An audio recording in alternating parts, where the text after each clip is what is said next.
Hashem, that we're able to learn every day. It's supposed to be learning Shabbat in English. And we start at Mem Zayin, Amid Beis. It's really in the middle of the page. Amar Rav Huna. The line starts Mehashta. Rav Huna says, Amar Rav Huna, right? Rav Bagri Yom Echad ben Eskatsha Nesan Lashleishim Yom Kalmana.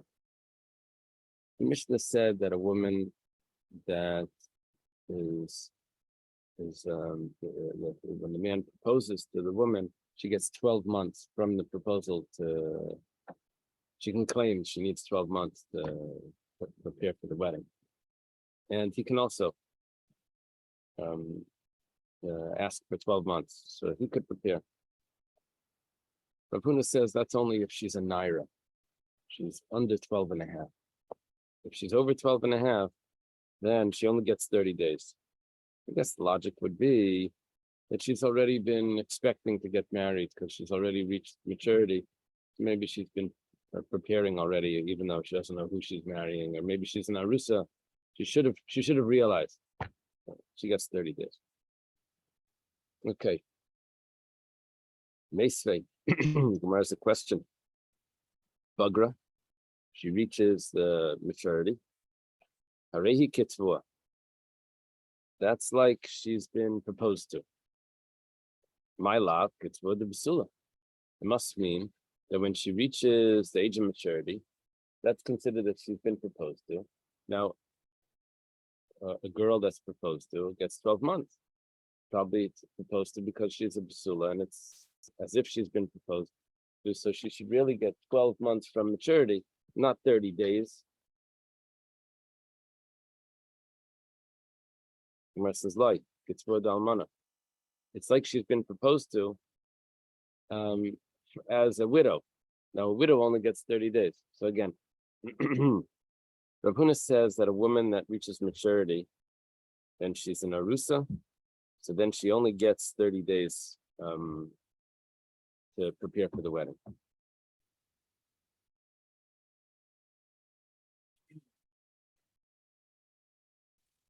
By maturity? No. If she's betrothed, proposed for the wedding.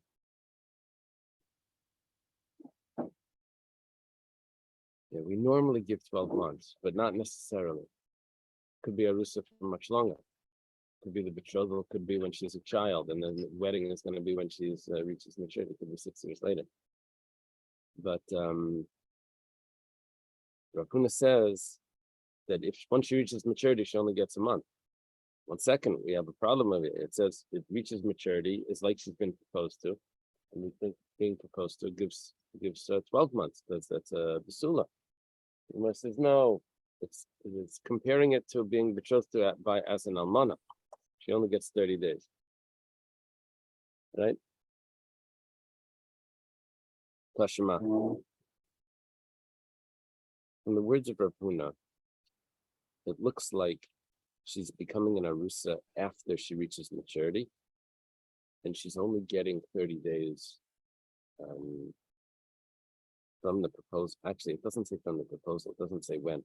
Yeah, it would be from the proposal because she's already older. Okay, Tashima, Begeris Shasa Shnei Masafedesh. Let's say there's a woman that she's a Begeris.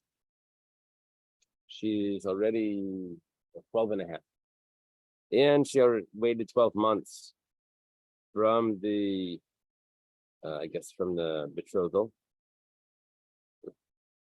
No, it must be from the time that they set for the wedding. In other words, from the proposal, it's 12 months from the proposal, which is that now it's reached the time for the wedding. Since the husband is now obligated to pay for her sustenance, because that's how much time they give him to prepare, and after that, automatically, according to the Mishnah, according to the Mishnah that we learned, automatically becomes responsible at the time whether the wedding takes place or not. He's responsible for her food, so he can also annul her vows. Okay, what do we see from this? That the setup of the case was that it was a begeris that waited 12 months. According to Rav Huna, Begeris doesn't wait 12 months. Begeris only waits 1 month. The Gemara says, "Ema Begeris vishes shasa shnei masachedesh." Rabbi Lezer Mahel v'chai bailam m'sem say yafer. What we're going to do over here is we're going to say that the problem that we had was we said that a Begeris money, a Begeris, which is 12 and a half, which waited 12 months. According to Rav Huna, that phrase doesn't fit. A Begeris doesn't wait 12 months. So what we're going to do is we're going to answer it to say a Begeris that waited 1 month, or a Naira that waited 12 months. We throw the word or in the middle, and then everything is resolved. Yeah, so the Hebrew for the or is the Vav, Vishashasa. It's not Begeris Sheshasa, it's a Begeris Vishashasa. And another woman that waited 12 months. It's not the Begeris that waited 12 months. Those are two separate cases. Tashma, come and listen. Someone that betroths a virgin girl. Ben Shetava Abal Vihi Makevis, Ben Shetava Hi Ubal Makev. Whether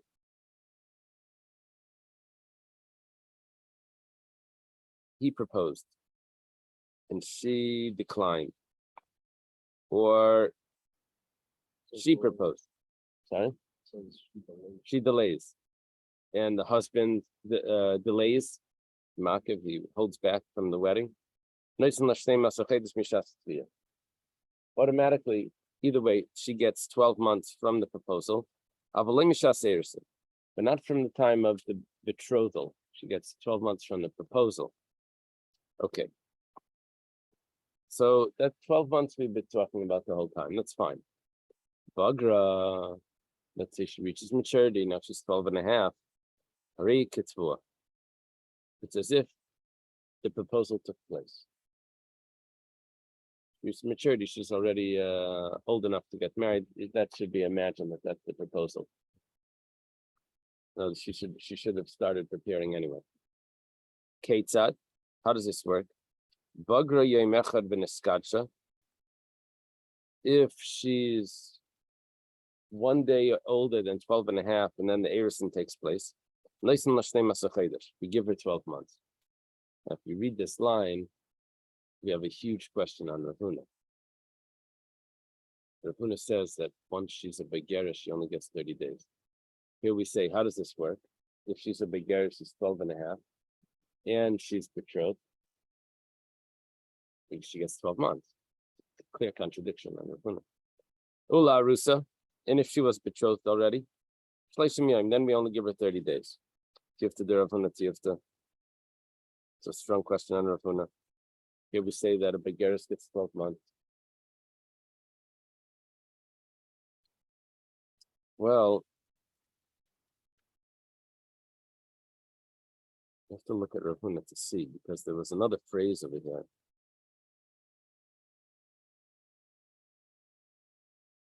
Is that Rav Huna's case was Bagra Yemechad V'Neskadsha.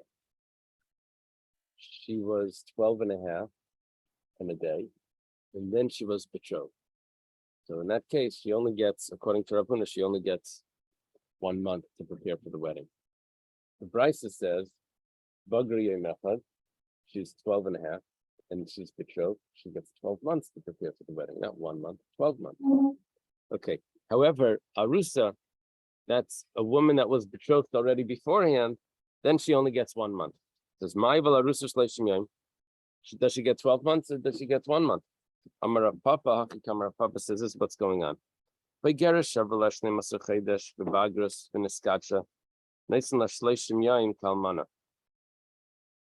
it says in Arusa, gets 1 month, that's talking about that she's already been a Begeris for a year. After she's a Begeris for a year, then she had enough time to prepare for her own wedding. And then when she gets betrothed, she only gets 1 month. Yeah. A Begeris doesn't have to do it if there's a husband there. No. Begeris is a woman that's 12 and a half. Now, Arusa is betrothed. Yeah. Yeah. Mhm. No, it's not followed typically, but there could be conflicts of when the wedding should take place, and then you fall back on what the law is supposed to be. Gizman v'lei nisu. We learned in the Mishnah that if the time for the wedding, the set date for the wedding arrives, and they didn't get married, he's still responsible to feed her. We're talking about the husband. He's responsible to feed the wife because the date of the wedding arrived, and I guess it's his fault that the wedding didn't take place. So he has to feed her. Amar Ula says, the truth is, according to the Torah, she should have been allowed to be eating truma already from the betrothal. Doesn't have to wait for the wedding.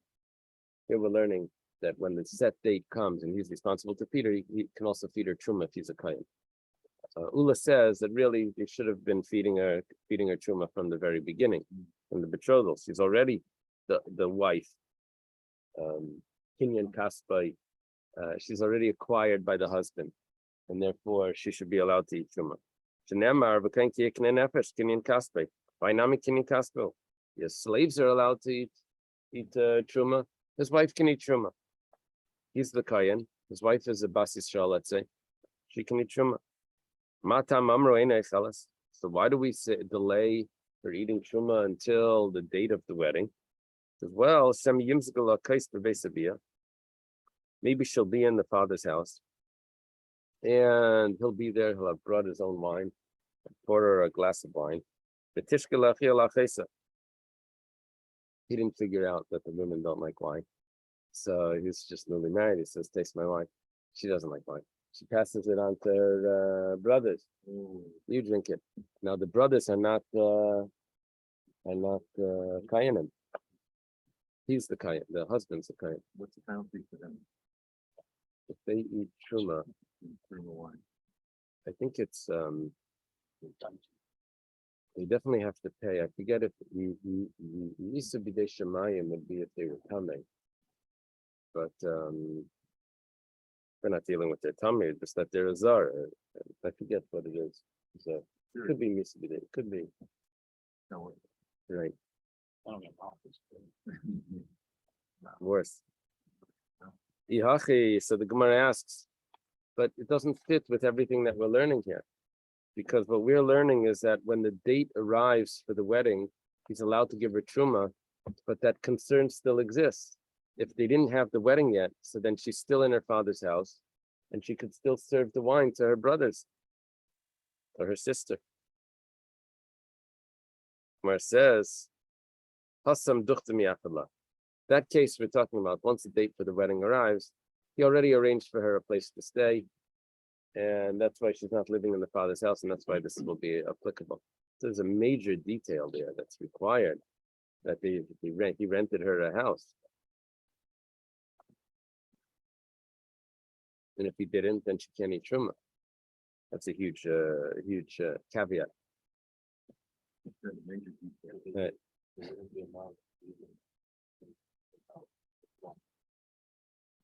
Right, not married. When they do the wedding. They're market in these kind of apartments or whatever. Studio. Elamayata, if that's the case, if this is a real concern, likit kayin li Yisrael. Let's say a Yisrael hires a worker that's a kayin. So when he shows up to work, he has with him a sandwich. So he should make sure that he doesn't bring a truma sandwich. Maybe the boss is going to sit down next to him and he's going to offer him a bite. If you're worried about them serving truma and passing it on, and the worker, he can't have it. If he hires a kayin worker, the kayin worker shouldn't bring truma food to work. Well, the Gemara says, "Hashtem mididei safulei, mididu safulei, mididei achli." It means mididu. From he's being fed by them. They're going to eat his food. He's the worker. He's expecting to eat from the boss, maybe, if the boss is supplying lunch. But the boss doesn't eat the workers' food. Right. So you don't have to worry about that. That's not a real issue. Let's say it would be the other way. The Kayan is the boss. And the worker is the Yisrael. The boss shouldn't bring food that's truma.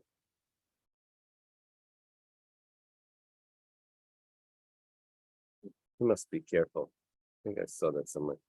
The boss would have been careful, knows how to serve his food, not to win. If he's hiring workers, he knows that he shouldn't be giving them truma.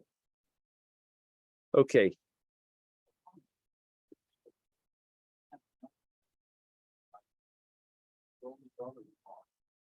Right. Right. Right.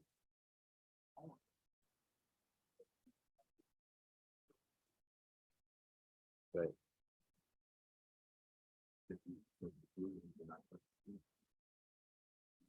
Well, it would be more like someone that doesn't keep Halav Yisrael, you know. They will go there, but make sure not to eat real things. You know, it would be like that. We'll go there, but make sure to be careful about the truma or whatever. You have to go to the mikveh first, because they make the payment come there. Okay. Rav Shmuel Bar Yehuda Amar Mishum Simpai. We have one explanation over here why there's a delay on the spouse eating truma, because she may feed it to the relatives. That was Ula's. She may feed the truma to her brother. Rav Shmuel Bar Yehuda, or Bar Rav Yehuda says, the real issue here is because of Simpain. Simpain sounds like the bronchi and in Shaitas, if you remember from Kulan.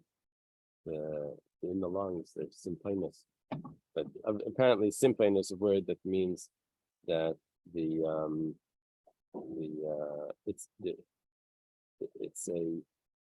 could be like a shaifer or something that ruins the sale. There may be a defect in the purchase, which nullifies the sale. So he's concerned that when he actually is going to marry her, he's going to see that she has this huge blemish on her body, and he's going to annul the whole betrothal. Because I never knew you that this was an issue, that you had this issue. So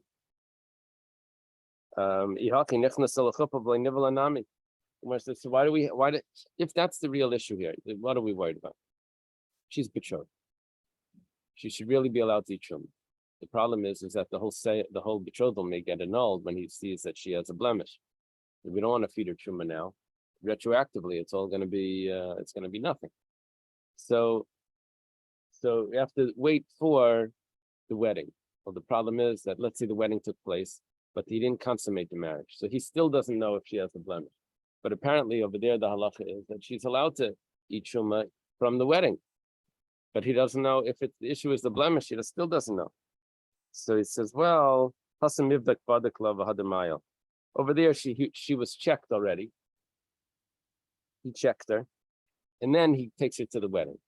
Now, I think there's a Sephardic custom where they do some sort of the mother-in-law and they get together with the kala. They do something before the wedding. You know what it's called, a henna or something, and it could be based on a tradition like this, where they actually look at her to see if she has blemishes before the actual wedding. Well, if that's the case, so before the wedding, she doesn't have any blemishes. She was checked by the in-laws, or his sister and his mother. You have another problem. Someone buys a slave. Yeah. He buys a slave. He's a kayan. Well, the slave is allowed to eat truma. Let's say he finds out that there's a blemish on the slave.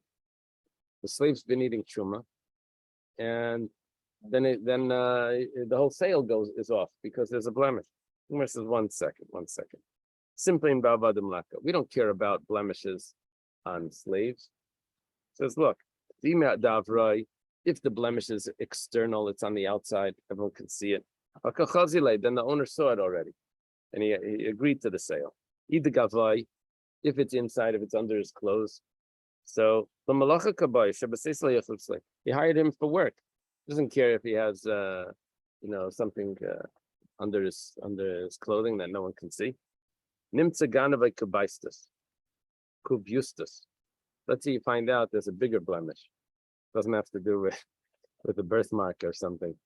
The bigger blemish is the slave that he just bought is a thief, or he's a kidnapper. Kubustus could mean a kidnapper, Rashi says, or it could mean he's a gambler. So that's a problem to have in the house. So, so you didn't tell me he's a thief. So the sale's going to be off. Meanwhile, he was eating truma. So the Gemara says, Higiyai. The sale's not off. The sale is still a valid sale. Oh, a gambler in this case is a kidnapper. Well, no, those are two different interpretations of the same word. Someone that goes to the casino. It could be. This could mean someone that goes to the casino. Okay. The word cube, as in like rummy cube, is the word over here. Cube. The dice. Some dice. Yeah, Somebody's dice. what does that mean? That doesn't have anything to do with dice. Spicy. Oh. That's spicy. So Mayaka, what else is there? List the Mizuyan. A Mukhtav Lamalchus. Let's say he's not just a thief. This is he's a bandit. Oh, It's a real issue. This is not a good sale. What was the reason before that he's a gambler or a kidnapper or a thief? Why is the sale a good sale? Well, you always have to suspect all the hired help of all of this anyway. What do you expect? what these characteristics are common. They're common.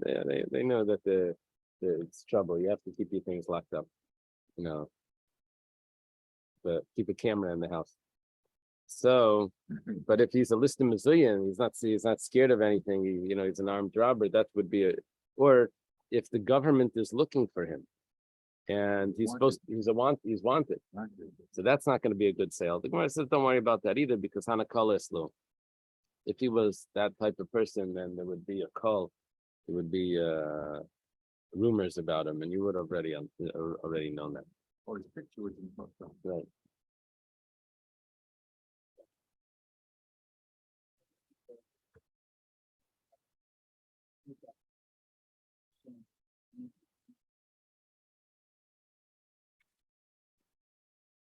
It means like a break of the agreement.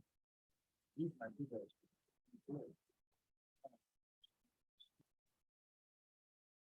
think it means a breach in the agreement.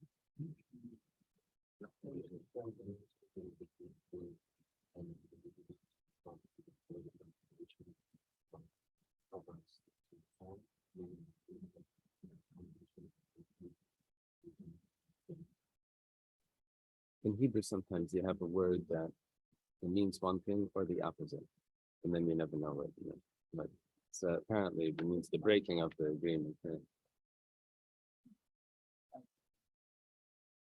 Yeah, there are symphonies that are really discordant. They're purposely messed up. So it's a nice symphony. That's jazz. Don't get me started about that.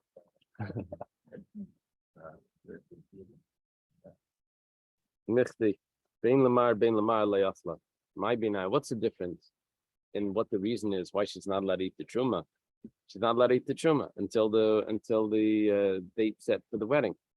Whether it's because he's going to find a blemish on her, or whether she may serve the wine to her brother. Either way, she can't eat the truma. What's the difference? Well, the Gemara says it could be nayu, kabel maser v'hala. Different ways of learning this, but let's learn it like this. That kabel means if he accepted on himself, it's like, there's the thing with the as-is agreement. Like with a house, as is, I don't care what's wrong with it. Even if I find something later, you're stuck. It's as is. So it could be the agreement that he's marrying this woman was an as is agreement. Even if there's blemishes, he's still taking it. So then he can't say, you didn't tell me that this and the Product. what? So like this product. Right. Right. So he doesn't care. He doesn't care. Even if there's even if they're defective, he's still marrying her. So then if that's the case, then according to the view, that's what according to the Reb Shmuel Bar Rav Yehuda, so then she should be allowed to eat truma already from the beginning, because it's an as-is agreement. But according to Ula, she still may pass the wine on to her brother. Or Masa, let's say he handed over his daughter, the father handed over his daughter to the husband, and so she's left the house. She's not going to serve the food back to the brother. She's not even home. She gave it over to, let's say, to the messengers of the husband. V'halach is even if he goes along with them,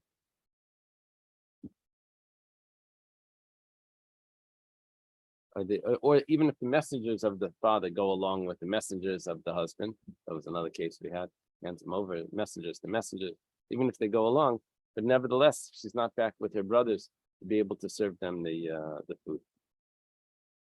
Okay, but you still have the issue of the simplifying, which maybe there's going to be a defect, and he's going to want to annul the betrothal. Okay. Another case of the Mishnah, there was a discussion over here. At the time when the wedding date was set, then he's supposed to be feeding her. And the rule was that at that point, he can also feed her truma. Well, how much truma does she get? She has a problem because every month she becomes a nida for a week or two, right? So during that time, she can't eat truma. So Reb Tarfon says, that's her problem. We give her truma, let her sell it and figure it out. The other opinion in the Mishnah was Rabbi Akiva says, no, you give her half truma, half kulin. The truma she eats during the days that she's pure, and the kulin she eats during the days that she's tummy. We provide that for her. Okay, so it goes like this. Amar Abaya says, Machlekes bebas koyin l'koyin, aber bas Yisrael l'koyin divra kol mechza kulin mechza truma. When does Reb Tarfon say that you can give her truma and let her figure it out? That's if she was a bas koyin from the home. She knows how to deal with truma. She'll know how to sell it. She'll know how to handle it and turn it into chulin in the marketplace. However, if it's a bas Yisrael, she doesn't know anything about truma. If he's going to now provide her with truma, she wasn't even in his house yet. She's not even married. She's only betrothed. He's going to provide her with truma. That's not going to be fair. She's not going to know how to deal with it. She's going to mess it up. She'll make it tamei. She's tamei. She's going to try to turn it into chulin food that she can eat in the marketplace. That's too difficult of a task. Okay. V'amar Abai also says machlekes parusa. This whole discussion over here is only if by the betrothal. But once they're married, then he's obligated to provide for her half truma and half chulin. Now, the reason for this is that when she's not married yet, she's only betrothed, she's still hanging out in her father's house and with her brothers. So then, what you're talking about that he provided her a place. He did provide her a place. Studio. Yeah, in the studio. But she could, I guess she can still get her father to help her sell the truma, to turn it into chulin in the market, to exchange it for chulin. But once she's married, and the modesty rules is that she should be staying home. She should not be going out. So it's not fair to have her have to turn her food into chulin food by exchanging it in the marketplace, going from seller to seller to see what you can get for the truma food. That's not right. She's supposed to be home. So in that case, once she's married, Abaya says that the husband is obligated to provide for chulin food when she's tamei and truma food when she's tar. Tanya Nami Hachi. We also have a brisa that supports this. The Tarfon Aimer nice and called Truma. Tarfon says she gets all her food is Truma. Rabbi Kiva and Truma. Rabbi Kiva says half and half. That's what we had in the Mishnah. However, the Brisa continues, that's only if she would know how to take care of the Truma, and she'd be able to sell it and get chulin. That's when we say, because her father was also a kayan, so she just grew up with Truma. But if she grew up in the house of Yisrael, father's of Yisrael, so she doesn't know how to take care of Truma. So the husband has to provide for her chulin and Truma separately. Yeah. And the wife and the priest is allowed to eat Truma. And the slave is allowed to eat Truma. And all of his household. When do we say that this is a discussion about half and half or 100%? That's only Barusa. That's only when she's betrothed and she can get help from her father. Aval ben Asua, but once she's married, everyone agrees, even Reb Tarfon, that he has to provide for half kulin and half truma. Rabbi Yehuda ben Beseira Aimer, nice and l'shtei yadis shel truma v'achas shel kulin. Rabbi Yehuda ben Beseira says that he gives her 2 parts truma and 1 part kulin.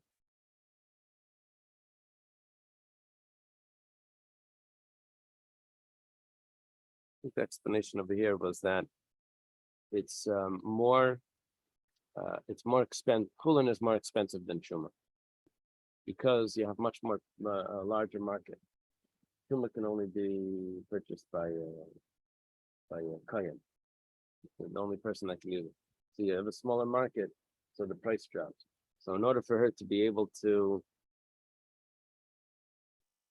do something with the truma, she's going to need more of it to be able to get enough food for her. Right.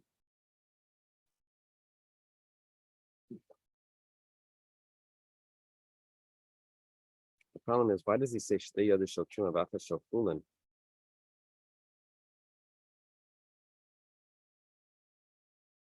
Yeah, there's a lot of truma to get people with money. Used to buy not sacred food.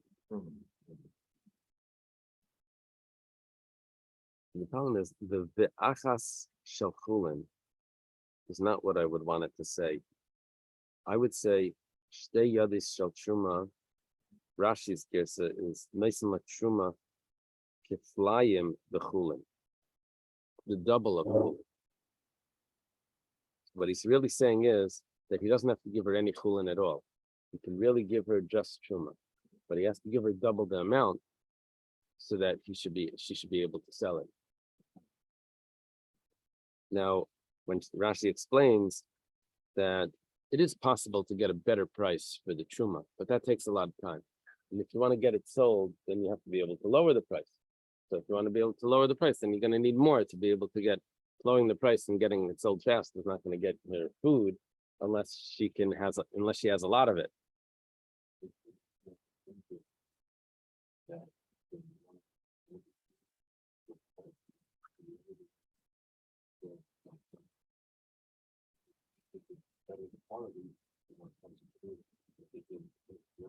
Yeah, the difference is that Chalav Yisrael milk, everyone can drink. There's a bigger market. Even if you don't eat Chalav Yisrael, you can still drink Chalav Yisrael. But the price goes up, so the people that don't drink Chalav Yisrael probably will not pay the extra. Yeah, that's right. Yeah. So better example might be condo that sells only to people over, let's say, 80, 65. right. That market is very small. So those apartments are very cheap. So if I want a certain number of apartments, I have a certain money, I have to buy 3 apartments. Right. Give the guy 3 apartments. He sells them. There's only few people out there that age that want these apartments. Right. Once they open it up to lowering the age limit, and the price goes up to double. Right. Right. In the English translation, are they, according to Rabbi Yehuda ben Beseira, is he giving her any chulin, or is he just giving her truma double the amount of chulin? Yeah.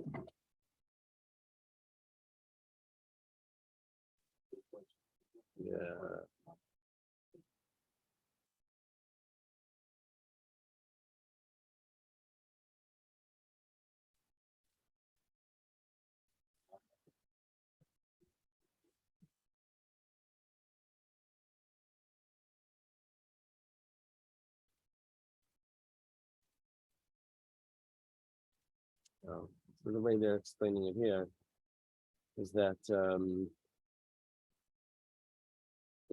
no. So Rashi was talking not about Rabbi Yehuda ben Beseira. He was going on later on Rabbi Shimon ben Gamliel.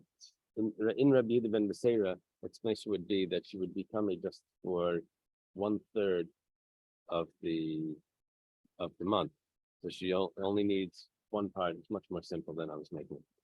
One part chulin to 2 parts truma because you divide the month into thirds. That's okay. Reb Shimon ben Gamliel. Did I do that? No, I didn't do Rabbi Yehuda. Rabbi Yehuda Amar called truma. You give her total truma. Now, according to Rabbi Yehuda and Reb Tarfon seem to be saying the same thing. Reb Tarfon said you give it all truma, and Rabbi Yehuda says you give her all truma.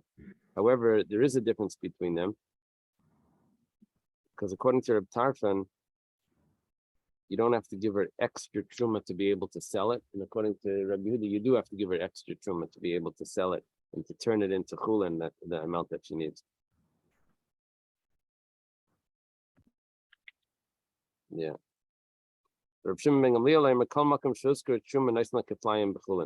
Anywhere where it says truma, it means that it means they have to give double the amount of chulin to be able to sell it and turn it into chulin. My beinayu, what's the difference between Rabbi Yehuda and Rabbi Shimon? Rabbi Yehuda says you give her truma. Rabbi Shimon says you give her truma. It could be beinayu tircha.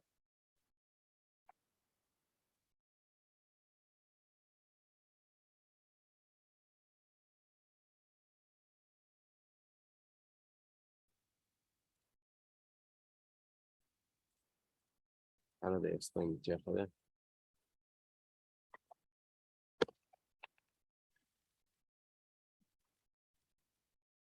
Yeah, which means what? That who holds what? Let me see what this says. The Gemara, according to Rabbi Yehuda, she must make an effort to find buyers who will provide her with enough non-sacred food for her needs, and consequently, according to him, the husband must provide an amount of truma that is equal in value to the amount of non-sacred food to which she is entitled. It's more expensive. In contrast, Reb Shimon ben Gamliel adds additional truma to her allotment beyond this amount, so that she will not be forced to go to as much trouble to sell it.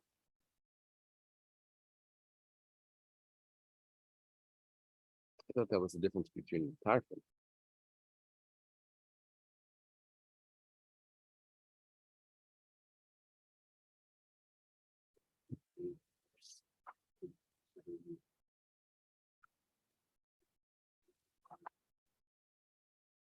Right.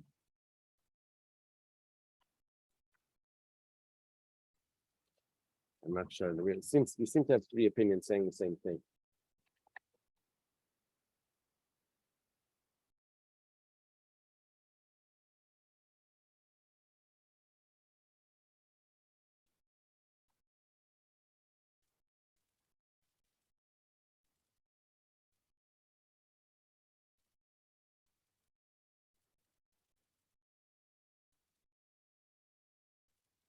I guess the difference is, according to Reb Tarfon, she's only getting the amount of food that's comparable, not in value, but in size to what she needs schooling. She's going to end up coming out with less schooling, so she'll have to figure something out. He's not responsible for more than that. According to Rabbi Yehuda, he's providing her with enough food, with enough truma that could turn into an ample amount of food of schooling. But she's going to have to go through the bother of finding the right price, finding people that will pay the price that will work out. According to Reb Shimon ben Gamliel, he has to give her so much that she doesn't need to bother. Anyone would purchase it at this price. And that's because it's so much extra truma that even at the lowest price, it would still give her the amount of chulin.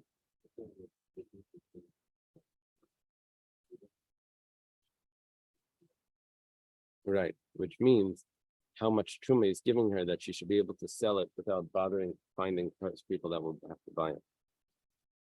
Okay, hayava mena Michael b'truma. The yava doesn't.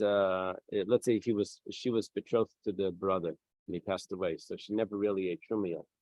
But she's waiting for the brother that's also a kohen, of course, because they have to have the same father to marry her. But she doesn't eat truma yet. Now, in the Mishnah, we said, okay, first let's do this part. My time, what's the reason? Kinyan kaspi amrachmanavai kinyan dachavu. It's not his brother's. He didn't marry her yet. Asa shisha chadashim lefnei abal. The Mishnah said, let's say it was 12 months minus 1 day in front of the husband, and then he died, and now it's 1 day in front of the yavam, or the opposite. 12 months minus a day in front of the yavam, and 1 day we're talking about because of the date set for the wedding and the betrothal and all of that she's supposed to be allowed to. We said it doesn't matter. She can't eat truma either way. When it says 12 months minus a day in front of the husband, you said that it doesn't work. Why do you have to go on and say 12 months in front of the yavam?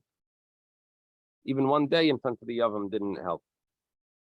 The Gemara says sometimes it says the chiddush second, and sometimes it says the chiddush first. And why would you say the chiddush first? Then why are you saying what's after? Why are you saying the obvious after you've already said the bigger chiddush? The answer is because it was saying this is the case, and I don't even need to tell you about that. So it says the lesser chiddush second. Zu Mishnah Rishayna.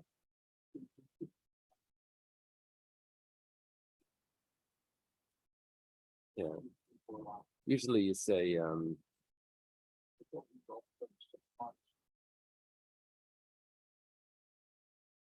well, what happened was in the Mishnah itself, it said, give these examples. If she was 6 months in front of the husband, 6 months in front of the yavam, or maybe she was 12 months in front of the husband, and 1 day in front of the yavam. Yeah.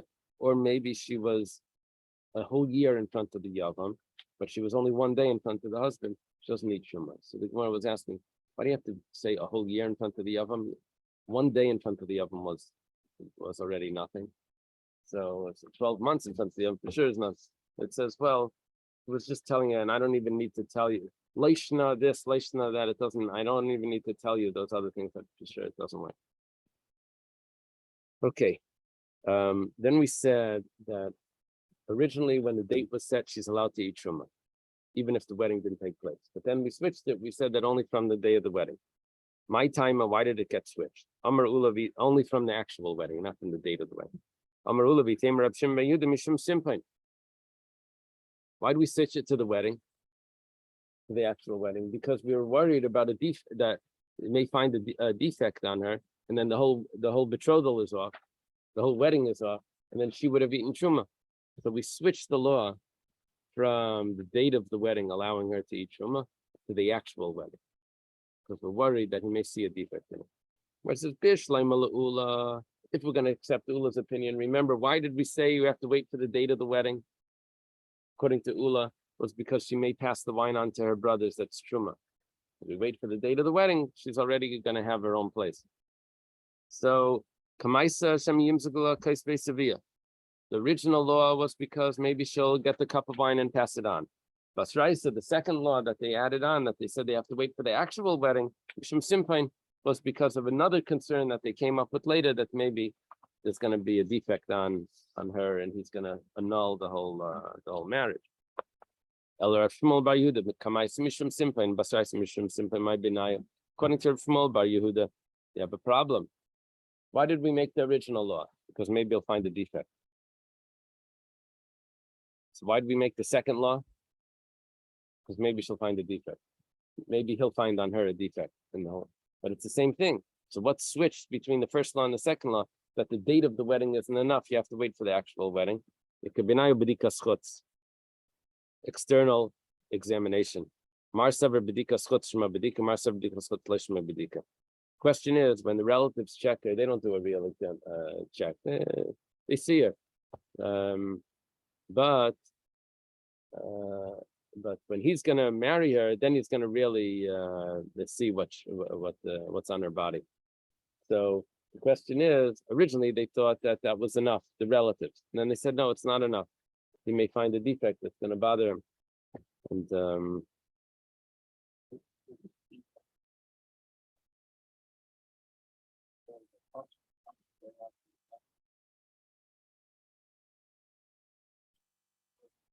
right. Yeah, I don't know. Once the relations, I don't know if that would work. I think what he would say is, I think before, yeah. Define.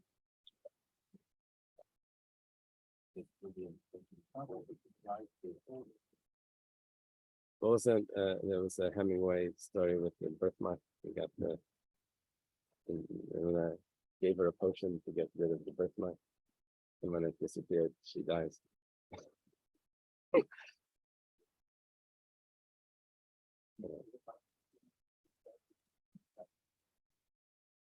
I don't know. I don't know. I don't think so. You didn't tell me that there was something there. No, that would be a much bigger issue. Yeah, that could that I can't. She's not a basula. Then I wouldn't have been able to use the relatives at all. Here, I'm using the relative, seeing her as some sort of examiner. I wouldn't have been able to use the relative. There must be something on her body. No. Okay. Let's see. We have time for the Mishnah.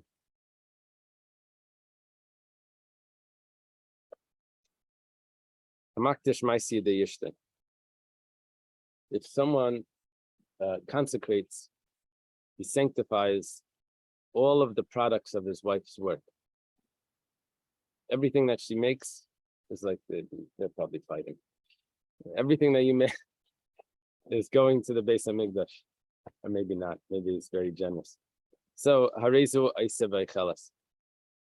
It's not 100% his. She can use her might, according to in certain cases, she can use her income to support herself. So he can't consecrate something that doesn't belong to him. So she can still work and eat. Hamaiser. Let's say he doesn't consecrate what she needs. He consecrates all the what's extra, the surplus of her income.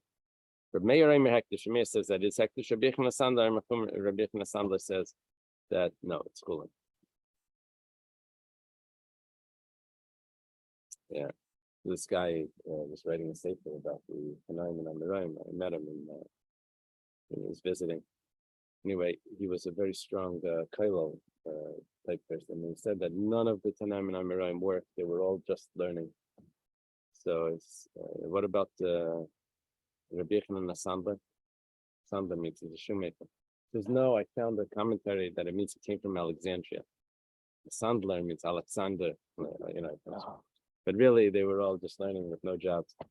So what about Rabbi Yeshua was a pecham, was a blacksmith? So he had an answer for each one, another shot that. Okay. Smith. He was a blacksmith. Right.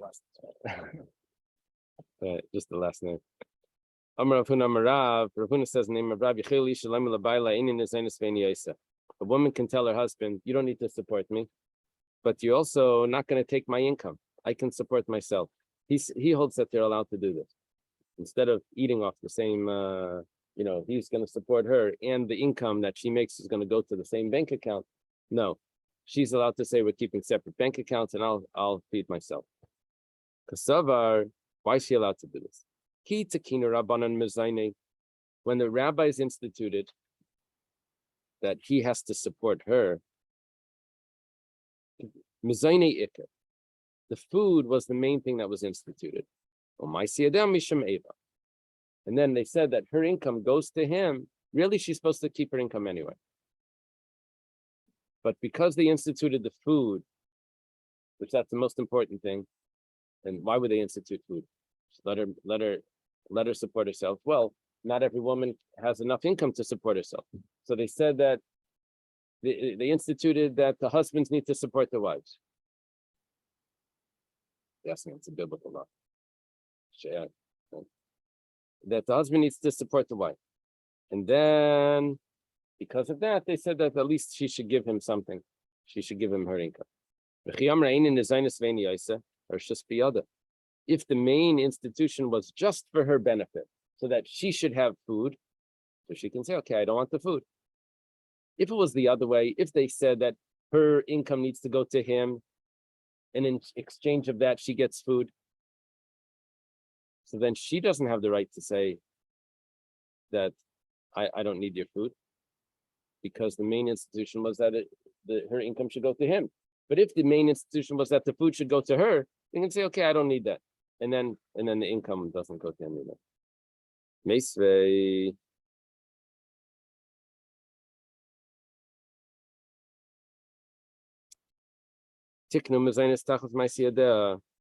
The instituted food in place for her income.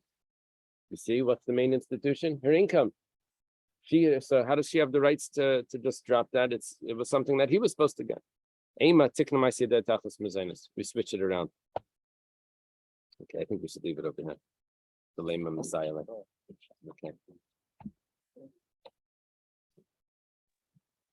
Thank you. Have a good Shabbos. Good Shabbos. Thank you. Shabbos, Rabbi, everyone. Good Shabbos, Jimmy. Thank you. Good Shabbos.